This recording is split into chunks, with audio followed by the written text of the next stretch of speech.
로마서에 있는 말씀을 우리가 함께 보고 있는데요. 바울이 믿음으로 말미암아 의로움을 얻을 수 있다 하는 이 신칭의를 가지고 계속해서 설명하고 있습니다. 근데 바울 안에 이스라엘 백성들을 향한 남다른 사랑이 그 안에 있었던 거예요. 생각해 보니까 그렇다면 율법만 쫓아 살았던 이스라엘 백성들에게는 어떻게 구원을 이룰 수 있을까 하는 고민이 생기게 된 겁니다. 이렇게 가다가는 믿음으로 얻는 구원, 이 대진리, 이 사실에 이스라엘 백성이 배제될 것에 대한 염려를 바울이 지금 하고 있는 겁니다. 지금까지 구원의 문제는 하나님의 주권의 문제다. 또 구원의 문제는 우리가 하는 일들, 율법을 지키고 할례를 하고 그리고 많은 규칙과 규정들을 지키는 것으로 구원을 얻을 수 있다. 의로움을 얻을 수 있다라고 이렇게 이스라엘 백성들은 생각했던 겁니다. 그래서 수없이 많은 율법이 있었고 또 율법 이외에 랍비들이 편집하여 작성한 생활 규범이라고 하는 유전, 그 유전이라는 하는 것도 있었고 지켜야 할 규칙과 규율이 너무나도 많았던 거예요. 이 모든 것을 지켜야만 구원을 얻습니다라고 하는 이스라엘 백성들의 이 잘못된 마음을 바울이 아니라는 거죠. 십자가에 달리신 예수 그리스도를 믿음으로 말미암아 우리는 구원을 얻을 수 있습니다라고 이렇게 이야기하고 있는 겁니다. 이렇게 가다가는 이제 이스라엘 백성들이 결국에는 다 구원도 얻지 못하고 다 죽게 될 터인데 우리가 어떻게 하면 좋겠는가 하면서 몇 가지를 이렇게 이야기를 해줍니다. 우리에게 우리 구원에 필요한 것들이 뭔가 하는 거예요. 우리가 구원을 얻기 위해 진짜 필요한 것이 뭔가. 30절에 보니까 바울이 그렇게 말해요. 그런즉 우리가 무슨 말을 하리요? 의를 따르지 아니한 이방인들의 의를 얻었으니 곧 믿음에서 난 의요라고 말해요. 이게 무슨 말이냐면 의의 법이 아니라는 거예요. 우리가 구원을 얻는 방법은 의의 법이 아니라는 거예요. 의의 법이 뭐예요? 의의 법은 인간의 도덕적 행위를 강조한 것을 말해요. 내가 뭘 해야만이 구원을 얻을 수 있다. 내가 뭘 해야 하는 것들로 하여금 하나님으로부터 인정을 받을 수 있다. 이런 거란 거죠. 그런데 그것이 아니라 믿음에서 난 의. 그러니까 하나님의 믿음으로 난 의만이 구원을 얻을 수 있다는 거예요. 의를 따르지 아니하는 이방인들의 의를 우리가 가지고 있다가 진짜로 가져야 할 믿음에서 난 의를 가져야 한다는 거예요. 우리의 의는 뭘 해서 얻는 의지만 구원을 얻는 의는 믿음으로 말미암아 얻는 의다라고 바울이 설명해주고 있는 겁니다.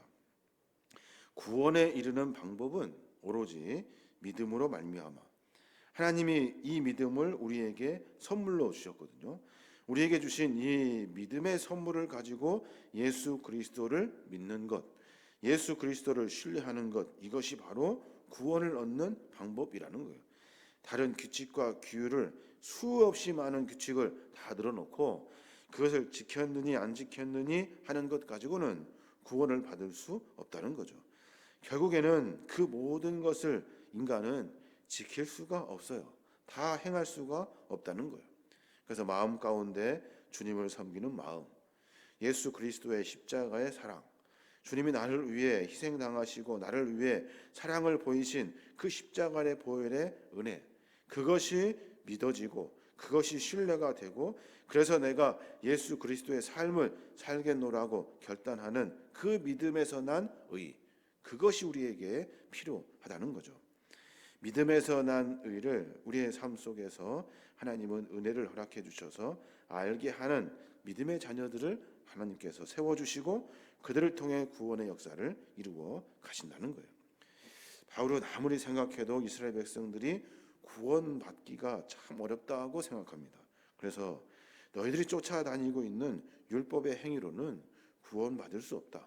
우리가 잘못 알고 있었다. 우리는 구원받기 위해서는 믿음에서 난 의, 믿음으로 말미암는 의만이 구원의 방법이다라고 말하고 설명하고 있는 겁니다. 조금 더 31절부터 쭉 보면 이스라엘 백성들이 실패한 이유에 대해서 아주 좀 더 구체적으로 설명을 하고 있어요. 이스라엘의 실패는 어떻게 생겨났는가? 이스라엘 민족 앞에 언급했던 그 의의 법, 그 이방인들이 쫓던 의의 법, 이것을 쫓아가는 것에 있다는 거죠. 그래서 이 의의 법 매우 끈질기고 철저하고 아주 치밀하게 지키면 된다라고 생각했는데 결국에 우리는 지킬 수가 없다는 거예요. 그래서 다른 사람들을 정죄하게 되고, 그리고 그 이방인들이 지키는 의, 그러니까 율법을 지켜야만 의를 얻을 수 있다고 하는 생각 때문에 여전히 하나님의 사랑이 우리 안에 실현되지를 않는 거예요.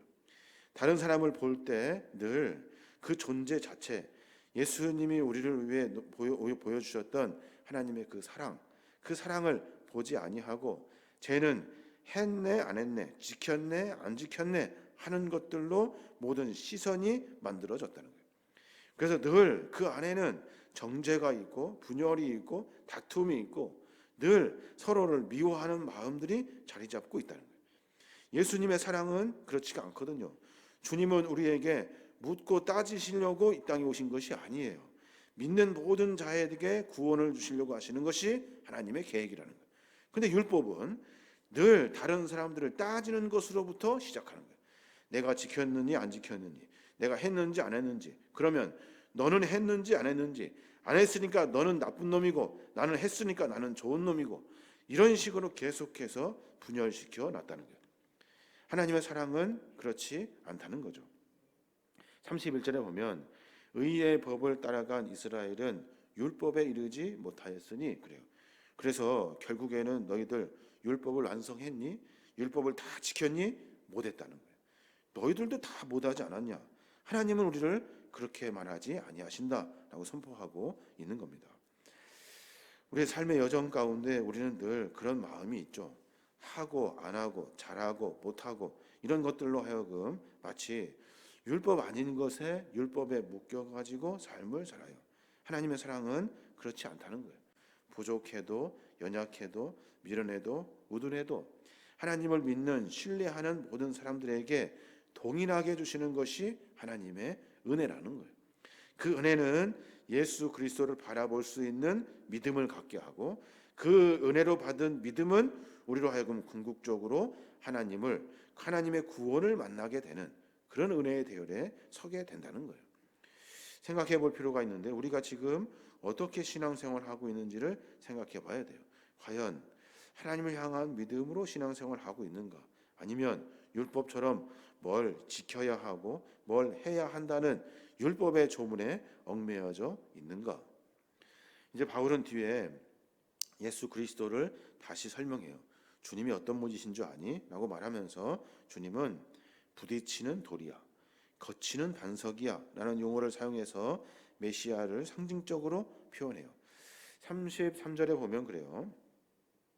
32절에 보면 어찌 그러하냐, 이는 그들이 믿음을 의지하지 않고 행위를 의지함이라. 부딪힐 돌에 부딪혔느니라. 그래요. 부딪힐 돌에 부딪혔다는 말이 뭐예요? 예수 그리스도가 나타나니 뭔가 잘못했다는 것을 깨달은 거예요. 부딪혔다는 거죠.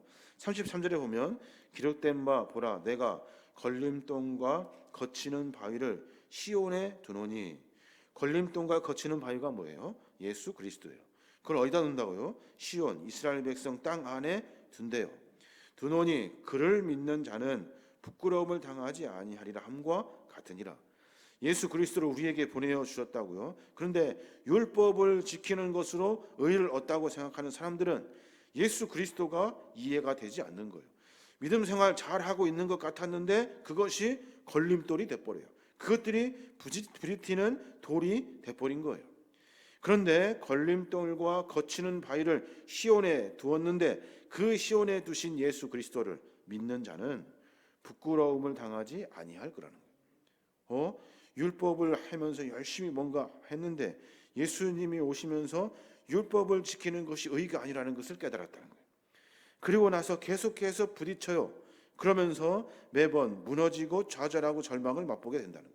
뭔가 잘못되고 있다는 것을 예수님께서 깨닫게 하시는데 그들은 계속해서 예수 그리스도를 신뢰하지 아니하고 예수가 걸림돌이 되고 부딪히는 돌이 되었다는 거예요.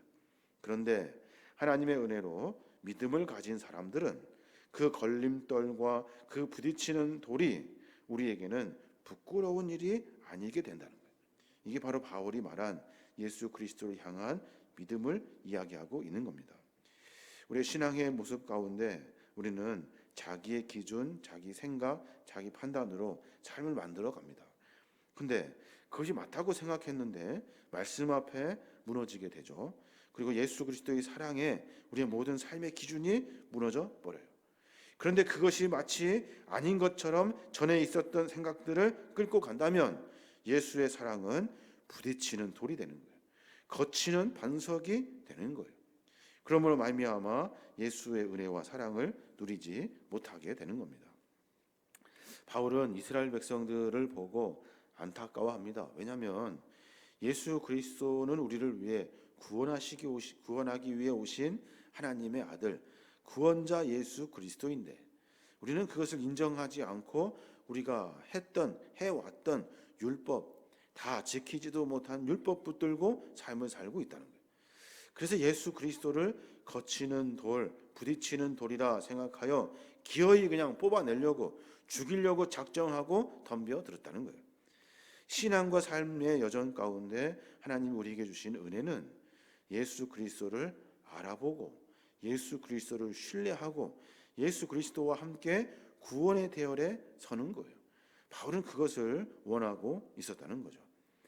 이스라엘 백성들이 모두가 다 예수를 인정하지 않고 예수를 구원자로 받아들이지 못하는 이 율법에 이방인들에 의해 묶여 있는 이 율법, 이것을 바울이 질타하고 있는 겁니다. 구원과 영생은 어떠한 경우에서든 내 자신이 스스로 얻어질 수 없는 거예요. 내가 뭘 해서 얻는 것이 아니죠. 나라는 존재는요, 아무리 무슨 선행과 공로로 포장을 하고 또 포장을 해도 본질적으로 죄악과 부패의 덩어리일 수밖에 없어요. 나라는 존재는 그래서 내 스스로는 내가 뭘 해서 의롭게 될 수도 없고 내가 뭘 해서 하나님의 구원을 이룰 수가 없는 거예요. 내가 구원받을 수 있는 유일한 방법은 나를 위해 보내주신 예수 그리스도를 신뢰할 때, 그를 믿고 나아갈 때 우리의 영원한 구원이 이루어지게 되는 겁니다. 오늘 하루 가운데 그런 고민이 있었으면 좋겠습니다. 우리는 예수를 믿는다고 말하고 고백합니다. 그런데 여전히 우리 안에 내 안에 나를 끌고 가는 과거의 내 율법들이 있다고요. 그것을 지키려고 하는 내 고집들이 있어요. 그것이 아무것도 묻지도 아니하시고 아무것도 따지지 아니하시는 예수님의 사랑에 참 이해가 안 되죠. 내가 했던 일이 얼마큼인데, 그리고 내가 지금까지 그거를 붙들고 여기까지 살아왔는데 그것이 아무 소용이 없다 하면 얼마나 그것처럼 허망하겠습니까? 그래서 예수 그리스도를 부인하는 일이 있지 아니하도록 우리는 하나님의 사랑을 깊이 깨달아야 하는 겁니다. 신앙의 삶의 여정은 주님을 발견하는 일이에요. 내 고집으로 살아가는 일이 아니라 주님을 발견하고 주님과 함께 살아가는 신앙의 믿음의 공동체를 세워가는 거예요. 그게 우리 모두가 다 구원받는 하나님의 방법이라는 겁니다. 오늘 저와 여러분이 그런 고민으로 말미암아 하나님을 다시 의지하고 예수님을 신뢰하고 주님을 더 깊이 믿음으로 구원을 이루는 저와 여러분이 되시길 주님의 이름으로 축원합니다.